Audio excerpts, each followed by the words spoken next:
Our last panelist for today, Igor, our dear friend. Igor Seke lives in Mexico at the moment, but he's a bit of internationalist because he keeps moving from Serbia as a CEO, I think, in Serbia to Mexico and sometime in Spain. But wherever he is, he continues to be part of the CEO movement and other forms of anti-militarist and resistance movement. He is also part of the WRI Executive Committee and Council now, and also in the Right to Refuse to Kill Committee within the WRI at the moment. So Igor, I invite you for your presentation now. Thank you, and thanks for these three wonderful presentations. It's a lot to remember and a lot to think about. And as you said, Subhash, a lot of things that we should not forget and think about our future. Okay, I'm just going to share a few photos. Let me see here. How is it done? I'm going to share this. This is a very sad photo for me, well, for most of the people, which is the territories of the former Yugoslavia where the war was going on. So today, in 2021, we also remember 30 years since the beginning of the wars in former Yugoslavia. As some of you remember, it started in Slovenia, then Croatia, then Bosnia, then it ended up with NATO intervention in what used to be called Federal Republic of Yugoslavia, basically consisting of Serbia and Montenegro. And unfortunately, in year 2001, there were also some, let's not call it war, but there were some military confrontations even in Macedonia, which is a little bit cut off from this map. It was a terrible, terrible, terrible war with 100,000 people dead, left 100,000 people dead, and millions of people displaced, either internally, people who were moving from one former Yugoslav republic to another, or externally, which is people who left the former Yugoslavia, the biggest part of them never to come back. Yeah. So this is what happened in 1991. It's been 30 years now since the start of the war in former Yugoslavia. And this is something that many groups, peace groups in former Yugoslavia are remembering now, because unfortunately, 30 years later, many of the tensions, political tensions, are still alive. I don't think that the people will fall again for the stupidity of obeying to the governments and going to the war. But however, the political elites are still trying to keep that little flame of nationalistic, national ethnic tensions alive. However, we don't want to remember just the war. Yeah, we are trying to remember a lot of cases of anti-war actions and activities. So this first image is from a small town, mainly inhabited by a Hungarian ethnic group in north of Serbia, in a village called Trešnjevac.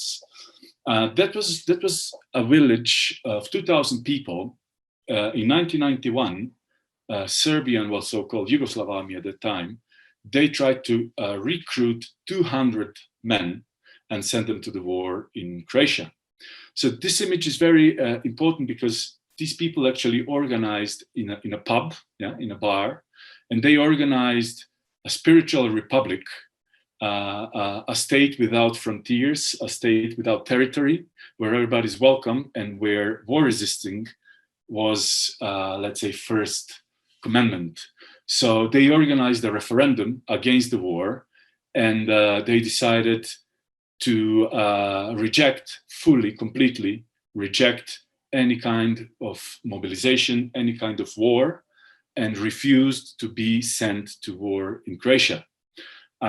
This village was later surrounded by tanks, by Yugoslav army tanks, and because of the international solidarity, and because of the presence of the foreign media, and because of the support of international peace groups, Yugoslav army actually had to retreat and leave them in peace. Yeah. So this was one of the first small victories against the war in former Yugoslavia, where a group of people organized through a direct nonviolent action actually managed to avoid being conscripted.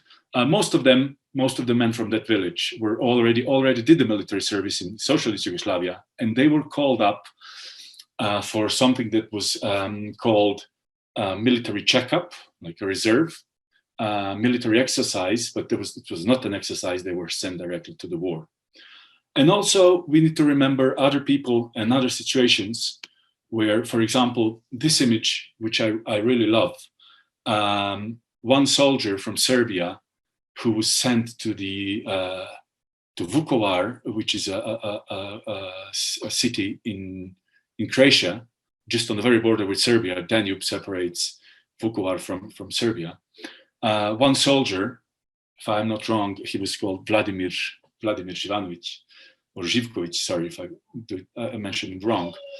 He actually took the tank and drove it all the way to the Serbian parliament. It was the parliament of Yugoslavia at the time. And he decided just to desert and give back the tank to the government because he refused to continue fighting. Yeah. So there were also a lot of other actions in 1991, 1992, organized by people who refused the war and the war logic. And continuing on what Joanne said, women were extremely active, and maybe the most active part of this anti-war movement. And of course, women in black, which are the section of war resistors, were in the center of it. But also women who organized in smaller towns, not only in capital in Belgrade or Novi Sad or other big cities, but women who organized in smaller towns. They were giving a lot of not only support to the men who were being recruited, but they were actually confronting the state, confronting the army, organizing actions against mobilizations and against the war. So that's very, very important to know. One of these women, called Vera Vebil Tatic, Women in Black just published a book, 50-page book on her and her role in anti-mobilization work. She was actually accused by the Serbian army that because of her work, 30,000 reserve soldiers couldn't be mobilized, and that because of that, Yugoslav army couldn't conquest the city of Osijek, just a little bit further on the west from Vukovar, which was probably, city of Osijek would probably end up with the same destiny as the town of Vukovar.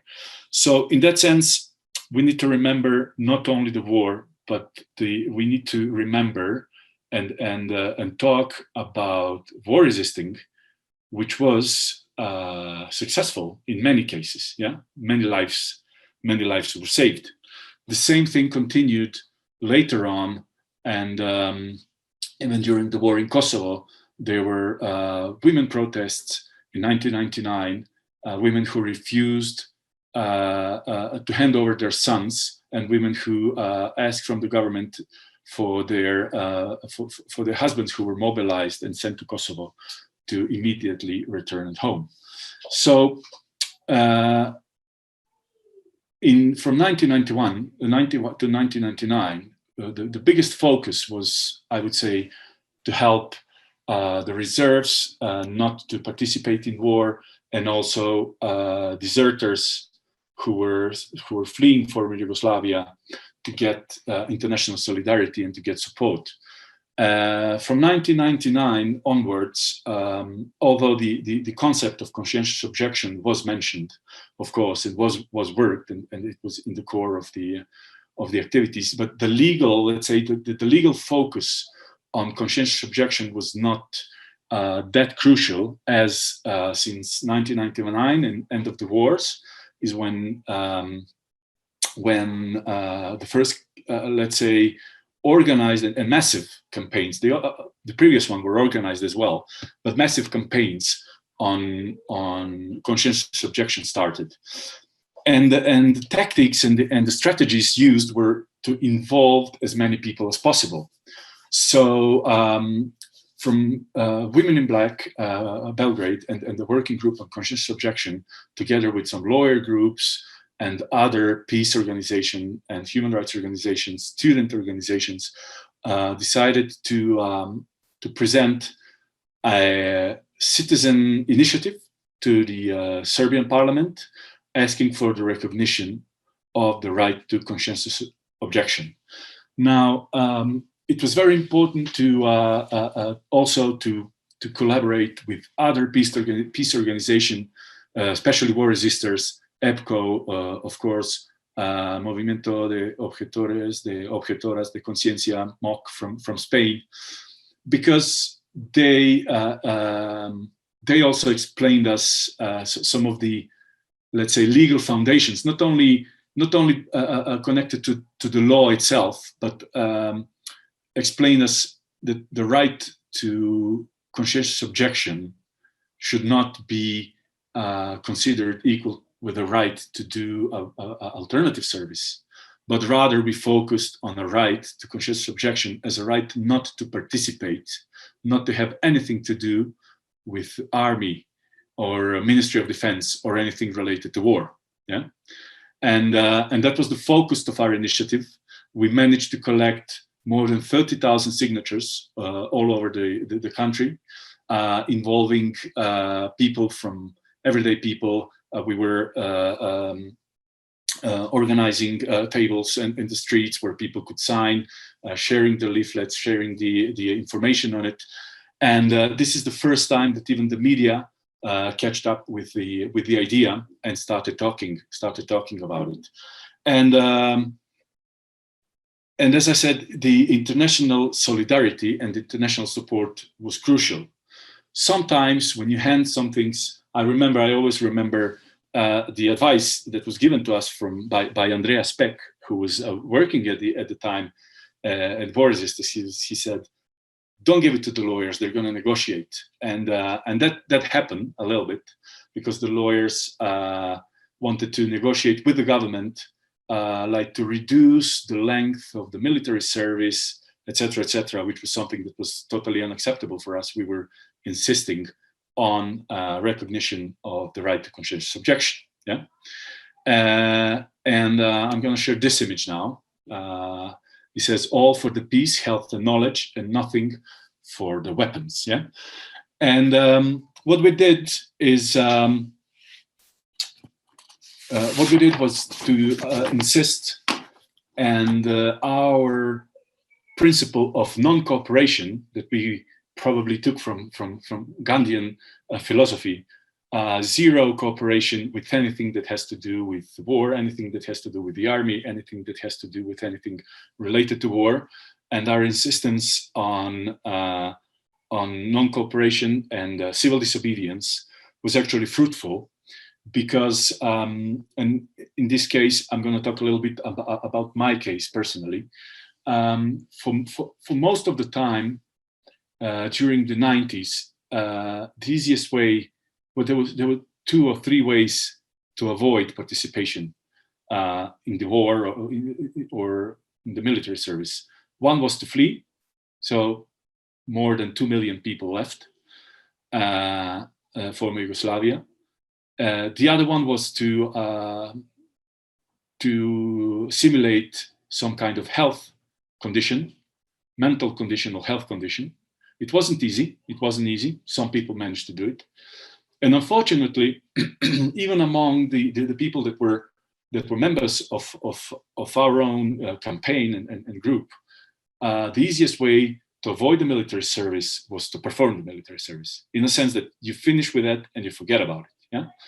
And we were not let's say the core group was not we were not criticizing the people who decided to do that, because we understood that the stress of thinking of the date when you're going to be called up and what's going to happen and how you're going to do it, and if you're going to like somehow betray your friends and your colleagues from the struggle if you do the military service. We were always insisting that we're not a hero organization, and we're not fomenting any sort of hero attitude. However, when my time came, I decided not to participate, not to perform the military service. I did present myself to the barracks with the idea of not performing the military service inside the barracks.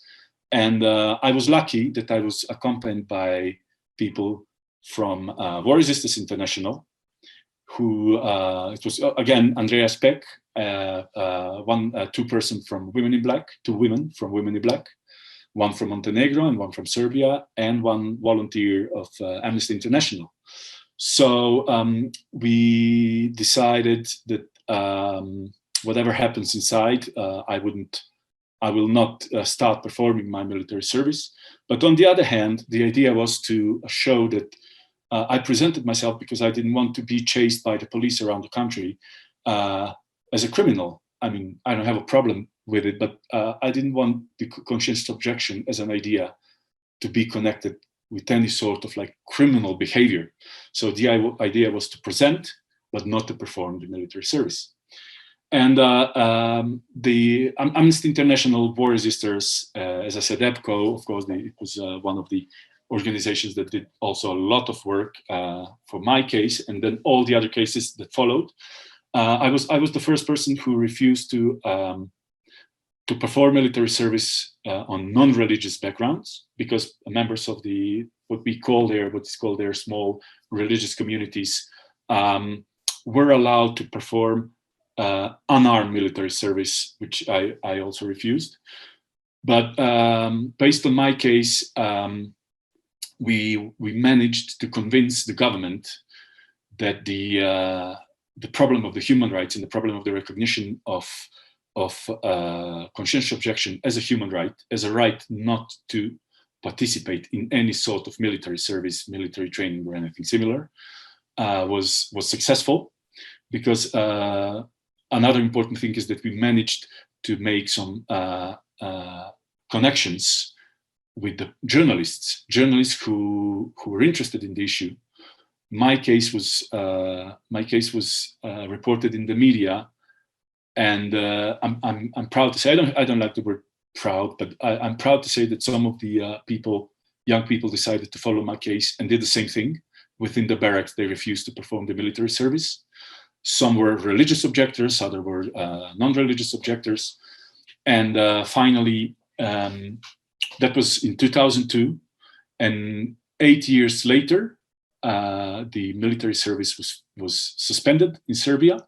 But from 2002 until 2010, in those 8 years, we managed to get from one case of objector, which was my case, to 50% of the recruits demanding conscientious objection. Of course, not all of them were pacifists, but anyway, it was a good campaign, and it was good result for us.